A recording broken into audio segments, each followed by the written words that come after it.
Today we start my workbook called Onward to the Cross, which is a chronological look at Passion Week. We all know Passion Week is the week that Jesus dies on the cross and is raised again. But there are so many things that happen in the first part of the week that we kind of don't even think about. And so we'll be looking at the whole week of Passion Week.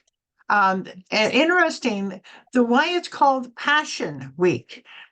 Someone once asked this to me, and so I had to look it up. It actually has nothing to do with passion, like we think of passion. Uh-huh. It is on a Greek word that means suffering. Mm. So it's just kind of interesting that that's where the word comes from. Anyway, Oh, today we're going to be working on the first chapter, the triumphal entry into Jerusalem, Matthew 21, 1 through 11. And so last time we were with Jesus and his apostles, he raised Lazarus from the dead in the town of Bethany. Because even he has never raised someone from the dead who had died 4 days before, the Jews in authority knew they had to act now. If Jesus had the power to raise someone from the dead, who has been dead and buried 4 days prior, then what would stop him? Before they were just talking, but now they had to act. So where are we in time? Jesus is about 33 years of age, so it's probably 29 AD, since our calendar that is based on his birth was incorrectly calculated the date of his birth. This book talks of the last week before Jesus' physical death, which is also known as Passion Week.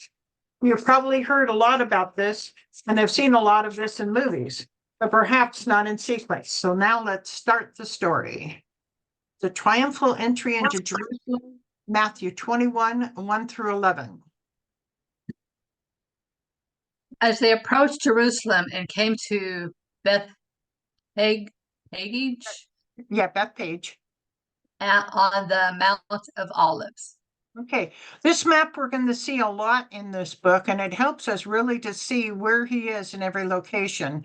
Uh, we started from Bethany, which is Mary, Martha, and where Lazarus are. So first find to Jericho. So you see to Jericho. Trace the line from that to the Garden of Gethsemane, which you see. These are the actual roads of the time.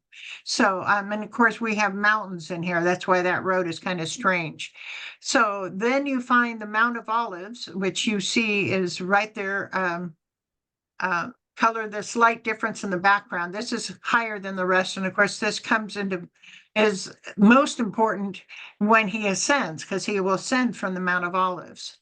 Then find Bethpage, which is right there. And Bethpage is different than Bethany.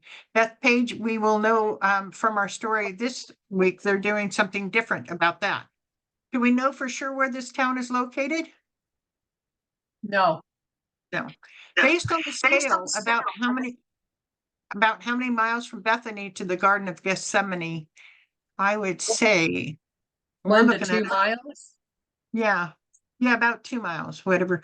How these people walked all this, I have no idea. Yeah. Hey, Jesus sent 2 disciples, saying to them, "Go to the village ahead of you, and at once you will find a donkey tied there with her colt by her. Untie them and bring them to me. If anyone says anything to you, say that the Lord needs them, and he will send them right away." right. And they're sending the two disciples to the town, to the area of Bethpage is where he's sending them. And he already tells them what to do and what will happen. How many disciples did Jesus send into Bethpage? 2, What were the disciples going to find in Bethpage? donkey and her colt. What were they to say if they were questioned? The Lord needs them. We obtained additional information about this colt from Mark 11, 1 through 2. What is it? Never been ridden. Right, this colt has never been ridden. That's right. Do they actually meet someone in Bethpage according to Luke 19, 32, 34? The owner of the colt and donkey So yeah, Luke does state that they did actually find someone that they were able to say these verses to. Otherwise, it doesn't make much sense if they, Jesus tells them what to say, but they find no one to say it to. So yeah. This took place to fulfill what was spoken through the prophet. I'll read that. Say to daughter Zion, see, your king comes to you, gentle and riding on a donkey and on a colt. The feel is of a donkey. Right. So he's going to ride on the colt. It's sometimes hard to realize exactly what's going on here, but they brought both the donkey and the colt because the colt was still the foal of the donkey and needed the donkey around.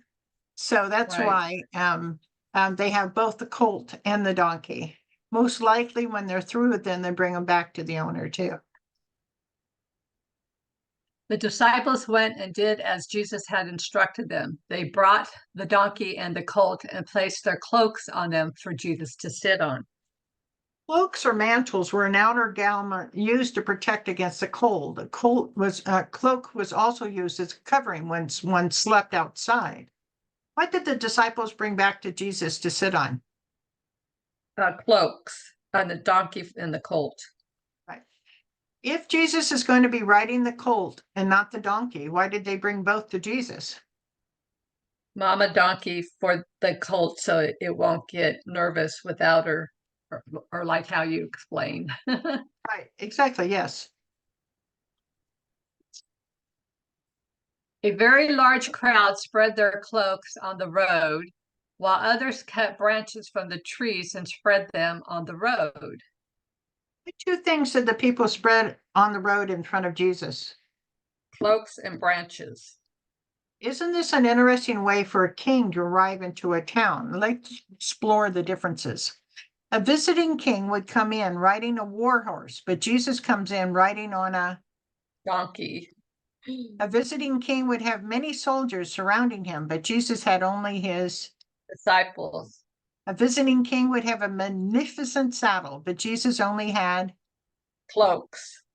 Normally, a carpet would be laid out welcoming a visiting king, but Jesus only had. Branches. A visiting king would be rich, but Jesus is. Poor. Yes. He comes on a colt of a donkey. He comes riding into Jerusalem. This is Palm Sunday, and this is 1 week before his crucifixion. I mean, before his resurrection, actually. And and he comes this way as a colt riding on a donkey. Humility is paramount here. Humility. And notice what the people shouted when he arrived. Hosanna to the Son of David. Blessed is he who comes in the name of the Lord. Hosanna in the highest heavens. Matthew 21:9. Right. Right. And many of these were, this was often said because he had just done the impossible with Lazarus. And now so many people know it's Passover. So many people are coming into Jerusalem. They have heard about Jesus for 3 years now, and now they've heard this magnificent miracle. So they are actually claiming that he is the Messiah to come. And so the people are all on board. Go ahead. When Jesus entered Jerusalem, the whole city was stirred and asked, "Who is this?" The crowd answered, "This is Jesus, the prophet from Nazareth in Galilee." Know what the book of John says about this crowd. John 12:17-19. Now the crowd that was with him when he called Lazarus from the tomb and raised him from the dead continued to spread the word. Many people, because they had heard that he had performed this sign, went out to meet him. So the Pharisees said to one another, "See, this is getting us nowhere. Look how the whole world has gone after him." Did the people see Jesus as the Messiah? No. You don't think they saw him as the Messiah? The people? Well, yes and People no. did. The people, the common people saw him as the Messiah. It was the Pharisees and Sadducees that didn't. Okay. When did Then why did the people come out to meet Jesus? they heard he raised Lazarus from the dead. Right. So they were super excited about this guy. Who's upset about Jesus's popularity? The Pharisees.